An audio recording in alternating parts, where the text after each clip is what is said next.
Pemirsa, kepercayaan publik terhadap kinerja pemerintah dalam penanganan virus corona cenderung menurun dalam beberapa bulan terakhir. Hal itu berdasarkan hasil survei yang dirilis Lembaga Survei Indikator.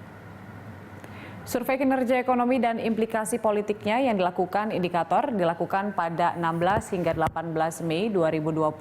Survei dilakukan dengan membandingkan data yang diambil pada Februari 2020 atau sebelum pandemi corona terjadi di Indonesia dan data yang diambil atau saat pandemi terjadi.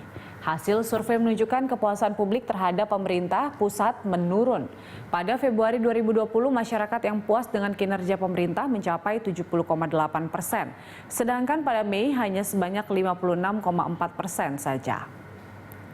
Turunnya kepuasan masyarakat terhadap pemerintah pusat juga sejalan dengan penilaian kepada Jokowi. Secara umum, kepuasan terhadap kerja Jokowi sekitar 66,5% pada Mei 2020.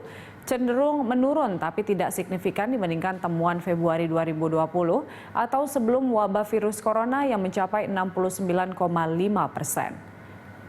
Selain itu, Indikator mencatat tingkat kepuasan terhadap gugus tugas penanggulangan COVID-19 masih tinggi.